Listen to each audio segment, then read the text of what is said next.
The Vice President in Poland, Mike Pence, challenges U.S. allies to confront Iran. We're on the ground. We'll take a unique look at the church in the Catholic country. Sweeping package to keep the government open. Congress rushes to pass a budget to avoid another partial shutdown. How the deal will help save a Catholic chapel at the U.S. border. Addressing hunger. Pope Francis urges leaders to help stop poverty. We have a report from Rome. And 1 billion rising. Thousands of Catholics, including nuns and students, gather on this Valentine's Day as part of a global movement. On EWTN News Nightly for Thursday, February 14th, 2019.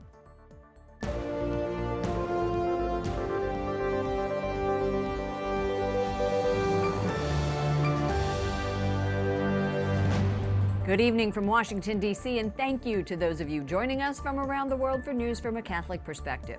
I'm Lauren Ashburn. Vice President Mike Pence challenges America's allies to confront Iran. He accuses Britain, France, and Germany of undermining U.S. sanctions against the biggest state sponsor of terrorism. Pence's remarks come on day 2 of his trip to Poland, a country with a rich Catholic history. White House Correspondent Mark Irons continues our coverage from across the Atlantic Ocean. He reports tonight from Warsaw. Good evening, Mark. Good evening, Lauren. I want to bring you both of those stories tonight, the current climate for Catholics here in Poland and the reason for the Vice President's visit. Now, today, in front of global leaders, he called out one absent country, Iran, and I also asked when the administration will reveal its plan for Middle East peace.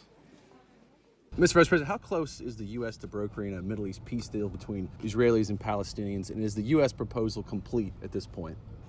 Well, I know our team has been speaking to parties on both sides on a very regular basis, but what people can be clear is while there will be compromise, the United States will never compromise the safety and security of the state of Israel.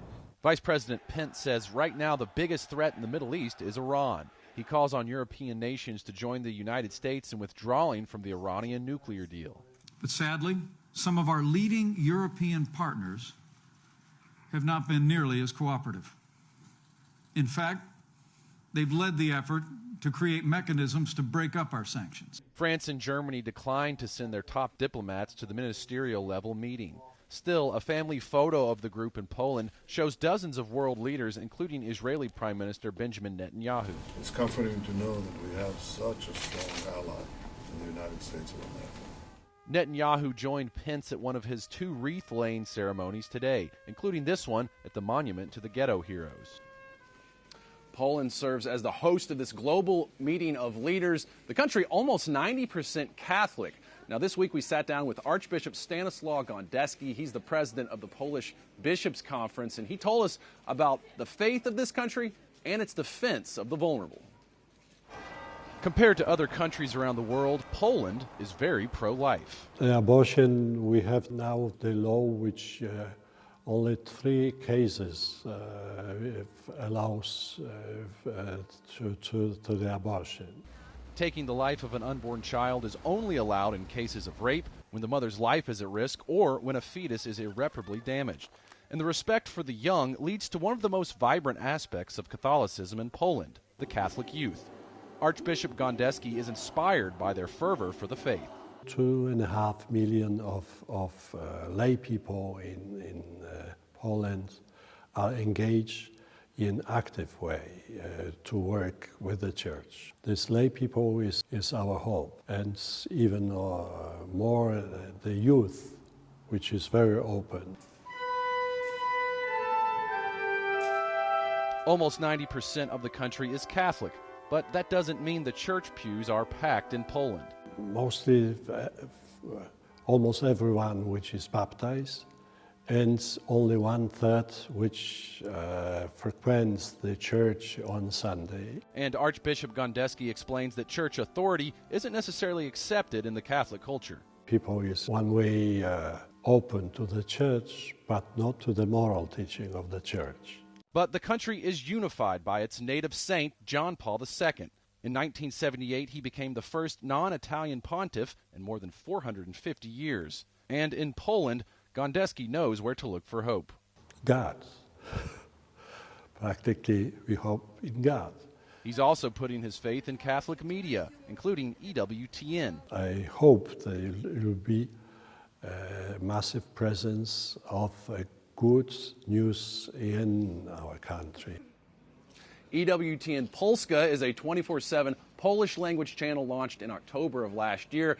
Now, we'll continue our trip in Poland with the Vice President tomorrow when he visits Auschwitz and Birkenau, and we'll bring you stories about how Catholics were affected by those concentration camps in World War II. Lauren? Mark, and I know some of that footage was shot by EWTN Polska. Great thanks to Iwo Bender and his team. Now, you are moving on to Germany. You're taking Air Force 2 with the Vice President. How do you think they are going to receive him after his critical comments today? Well, Germany might not be perfectly aligned with the U.S. when it comes to Iran, but the country still remains a major ally to the United States. And those two countries will work together at the Munich Security Conference. And Lauren will be there this Saturday for coverage as well. White House correspondent Mark Irons reporting from Poland. Thank you, Mark. The White House confirms President Trump will sign a bill averting a government shutdown. Press Secretary Sarah Sanders says the president will also take executive action, including a national emergency declaration in an effort to keep his border wall pledge. It comes as Congress prepares to pass this bipartisan compromise. Language in the bill will also save a Catholic chapel in the path of a proposed border wall. Capitol Hill correspondent Jason Calvi has been following this story all day. Good evening, Jason. Good evening, Lauren. The Senate just moved forward this 1,100-page spending bill. It gives President Trump $1.4 billion instead of the more than $5 billion he wanted for the wall. It also bans money from going to walls or fences around an historic Texas chapel. Now, the Trump administration took the Brownsville diocese to court, but now lawmakers say the chapel saved the chapel from the wall. It's just one line in this massive spending deal. It's a sacred place. La Lomita Chapel was once used by 19th century Catholic missionaries trekking the Rio Grande Valley on horseback. But it's right on the border, and the Trump administration was targeting it as a possible spot for the wall. In a sense, our government is telling us in order to protect you humble, kind people from those who are arrogant and cruel, we're going to have to be arrogant and cruel with you. We're going to bulldoze through your sacred space. But no longer. The spending bill says no government money can go to build a wall here, a place News Nightly visited last month. On recent Fridays, Mass before dawn has been offered for the protection of the chapel. This proposed spending deal will fund 55 miles of border fencing elsewhere in the valley. It's a good down payment. Is it a great deal? No, but it's a deal that we can build upon. I don't think the Democrats are going to give us any more money. We need to close out this chapter, and the president needs to focus on getting wall money other ways, and I think he will, and I will stand behind him. Democrats also point to victories. There's many Democratic priorities as it relates to investment in infrastructure, investment in technology, investment in additional personnel where needed. Now, the bill will keep the government open through September. Senator Lindsey Graham tells me the president has no choice but to use presidential powers to transfer money over to build the rest of the wall. Senate Majority Leader Mitch McConnell now says President Trump will declare a national emergency to do just that. Capitol Hill correspondent Jason Calvi. Thank you, Jason. William Barr, a Catholic, is confirmed by the Senate as the next U.S. Attorney General. This afternoon, the Senate voted mostly along party lines. The yeas are 54, the nays are 45. Nomination is confirmed. William Barr previously served as Attorney General from 1991 to 1993. He succeeds Attorney General Jeff Sessions. Republican Senator Lindsey Graham said Barr stood out head and shoulders above other candidates. House Republicans demand the chamber immediately vote on the Born Alive Act. It would require abortion doctors treat babies surviving a failed abortion and rush them to the hospital. I am severely disturbed that this country now requires written legal provision to protect living babies. But sadly, in the aftermath of this news coming out of New York and Virginia, it is clear that this step is immediately necessary. Republican lawmakers have tried to force a vote on the Born Alive Act every day since last Wednesday. Another representative, Jamie Herrera Butler, spoke about her daughter. She had a severe fetal abnormality and doctors recommended abortion. Excuse me. Now, this kiddo has a full adult life ahead of her. Gosh, and those of us who know her are privileged immeasurably. And you know what? Every single child, regardless of their ability, has that same potential if we'll only give them that chance. The Washington state pro-life lawmaker's daughter, Abigail, is now 5 years old. The nation says goodbye today to two Catholic lawmakers in Washington, D.C. A funeral was held for former Representative John Dingell. A Republican called Dingell a Democrat, quote, one of the greats. Means a lot to me to be here to honor my friend, the gentleman from Michigan, the Dean of the House, the Chairman. Dingell died last week at age 92. He served on Capitol Hill for a record 59 years. Attendees at Holy Trinity Church included Bill and Hillary Clinton, and in North Carolina, a Catholic funeral was held for Republican Walter Jones. He died earlier this week at age 76. He was a convert to the faith and was known for his pro-life and anti-war views. President Donald Trump plans to speak out against Venezuelan leader Nicolas Maduro. The White House confirms the president will travel to Miami on Monday to deliver an address condemning Maduro and his socialist policies. Correspondent Wyatt Goolsbee has more from the State Department. Good evening, Wyatt. Good evening, Lauren. The president and officials here agree Nicolas Maduro's socialist policies in Venezuela have led to one of the world's worst humanitarian crises. Millions of Venezuelans have fled their homeland, and yet Maduro still refuses to allow outside aid like food and medicine into the country. Tens of thousands of Venezuelans are leaving their old lives behind and praying for a better one as they head for neighboring Colombia. Many are condemning their embattled leader, Nicolas Maduro, blaming his policies and calling for the end of his regime. President Trump welcoming Colombian President Iván Duque to the White House this week to talk about the humanitarian crisis. 1.3 million Venezuelans are now living in Colombia. People are being treated very badly, and it's a very sad thing to witness, especially since we're so close.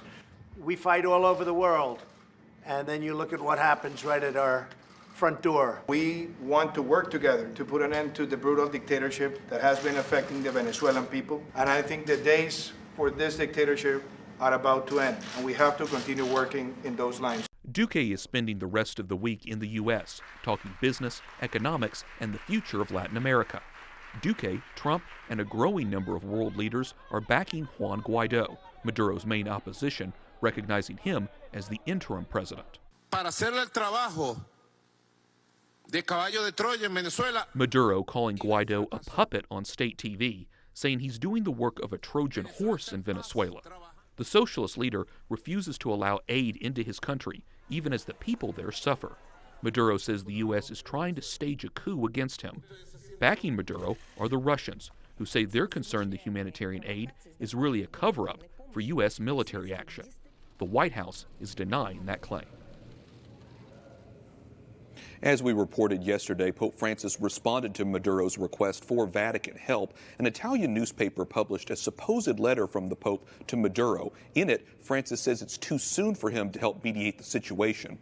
The Vatican will not comment on the supposed letter as it considers correspondence a private matter. Lauren? Correspondent Wyatt Goolsbee reporting from the State Department. Thank you, Wyatt. A journalist and prominent critic of the Philippines President Rodrigo Duterte is out of jail after posting bail. Maria Ressa was arrested yesterday on charges of libel. She called the move a threat to the Catholic country's democracy and accused the government of abuse of power. President Duterte said the move was a normal step in response to a criminal complaint. Pope Francis urges decision makers around the world to help end poverty and hunger. Para que puedan ser artífices responsables de su producción y progreso. The Holy Father spoke to a United Nations agency in Rome today. The International Fund for Agricultural Development is focused on ending hunger in the developing world. Pope Francis told the group, "Today, more than ever, we need to unite our efforts, reach consensus, and reinforce our connections." Edward Penton, Rome correspondent for EWTN's National Catholic Register, joins us. Edward, we'll talk about the Pope's message in just a minute. But first, the Pope made an historic appointment today, a new Camerlengo, the cardinal responsible for planning a papal election when a pope passes away or resigns. Tell us about that. Yes, the Pope appointed today Cardinal Kevin Farrell as the Camerlengo, it's mainly a symbolic role, but in charge of running basically the church in the sort of interregnum period between the death of a pope and the election of a new one. Now, he replaces Cardinal Jean-Marie Thérain, who died last year. But what has mystified and I think disturbed some people is that Cardinal Farrell was very close to Theodore McCarrick, who's the disgraced Archbishop of Washington, whose verdict is expected soon on his allegations of sexual abuse. And Cardinal Farrell was seen to be a protege of his. He shared a property with him for 6 years in Washington. He was ordained a consecrated bishop by McCarrick, and is seen as being very much a close confidant of his. So people are rather mystified about how he got this appointment. Well, let's go back to eradicating world hunger. It's no small task, obviously. Pope Francis has spoken out before on this issue. What makes his appeal today different from past pleas? Right, well, today he focused on the theme that's being discussed at this UN Agency for Development, which is rural innovation and entrepreneurship. He says that's very necessary for eradicating malnutrition and furthering sustainable development. But he also was underlining the importance of technology in the service of the poor and in the service of rural cultures. He also encouraged the staff there. He said they should pray and told them to look forward, not back, and also for those who don't believe to send out good vibes, is what he said. For those who don't believe, the vibes will do it. Okay. The Pope met today with indigenous peoples from, from America, Africa, Asia, and the Pacific area. What was his message to them? Yes, well, he said that their presence underlined the importance of environmental issues in the world today. He said that indigenous peoples have a wisdom about living alongside nature, living with nature. And he also said that what he called so-called civilized countries should not be called first-class citizens and indigenous peoples second-class citizens. He said that instead they should both dialogue with one another. And this, I think, is all quite significant in that I think we're going to see some of these topics discussed in the Synod in October on the Amazon. Edward Penton, Rome correspondent for EWTN's National Catholic Register. Thanks, Ed, for joining us. Thank you, Lauren. Coming up, as the national debt reaches its highest level ever, we'll discuss the moral implication for future generations.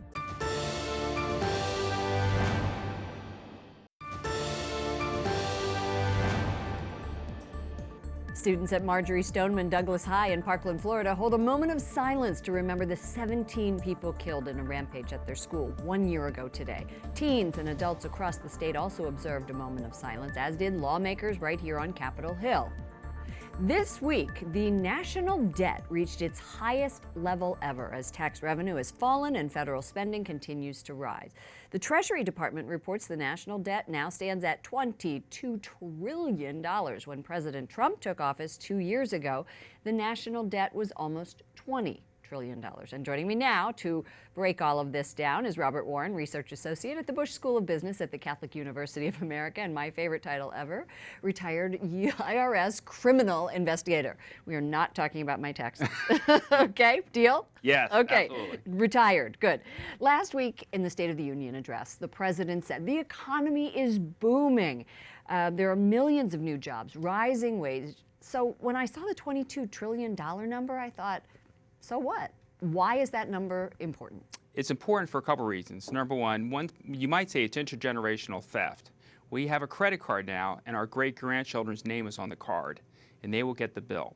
They will have to pay back for us $22 trillion to our creditors, and they will receive no direct benefit from it. Because we're doing it now. Correct. People say it isn't like personal finance, but that does sound like you broke it down into personal finance Yes, very much terms. so.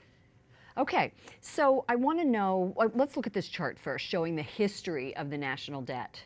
This is the beginning of, I think it's 1999 until the present. We just keep putting money on that card. Look at that number going all the way up. So economists disagree on how concerning the increase is, but what I want to talk to you about is the moral implications of this number. The Catholic bishops have established 3 fundamental criteria for discerning the morality of the federal budget decision, and number 1 says every budget decision should be assessed by whether it protects or threatens human life and dignity. Robert Warren, what are the moral implications? There's a couple. Number 1, the government spends $1 billion a day on interest on the federal debt.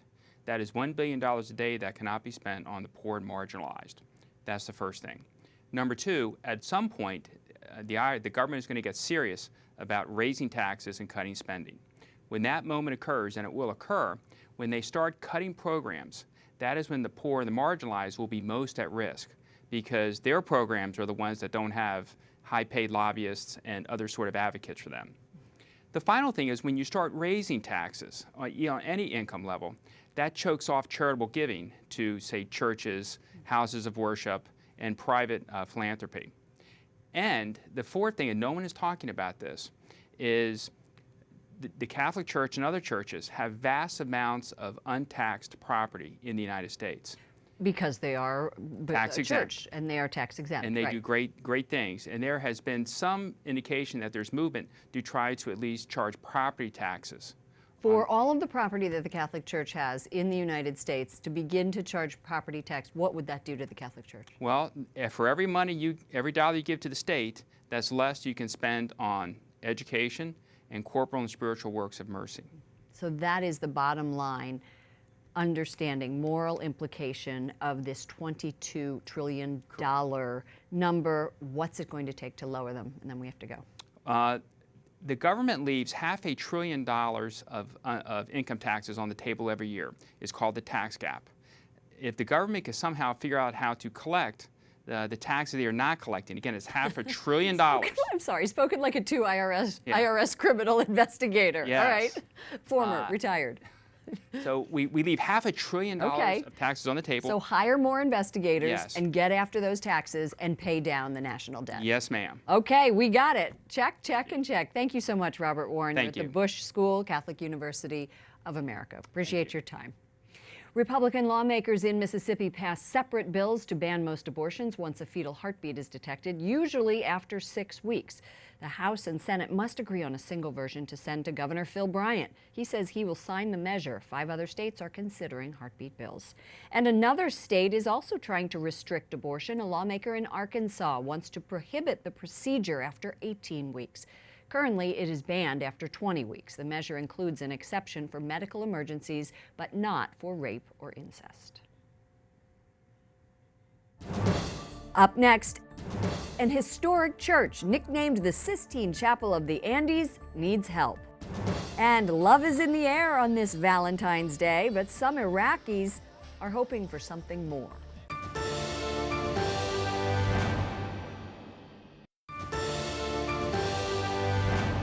Neglect and rain are threatening a 400-year-old church in Bolivia. It's known as the Sistine Chapel of the Andes. On the outside, it looks fairly simple, but the interior is full of brilliant paintings on the wall and ceiling. The parish priest says the murals recreate scripture and were used by missionaries to evangelize. Church leaders, government officials, and the country's culture ministry says they want to come up with ways to save this church.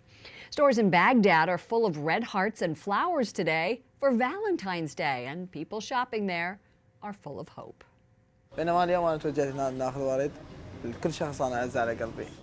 One student says he hopes with God's help, peace will come over the whole world, especially in Iraq. He was buying roses for loved ones. Other shoppers purchased balloons and chocolate and stuffed animals. Gosh, sounds like the United States. One woman bought flowers to give to a soldier wounded in the fight against ISIS. Finally tonight, for Valentine's Day in the Philippines, thousands of students and faculty, including nuns from a Catholic school, are dancing and flashing the #1 sign. It's part of the 1 Billion Rising campaign to eliminate violence against women and children. St. Scholastica in Manila is part of the global effort held every Valentine's Day. So I guess I have to go like this, right? 1 billion, 1. Okay, for all of us here at EWTN News Nightly, to all of you around the world, happy Valentine's Day. Thank you for watching. I'm Lauren Ashburn. Let's keep in touch online. Follow me at Lauren Ashburn on Twitter and Lauren Ashburn EWTN on Facebook. Good night, and God bless you.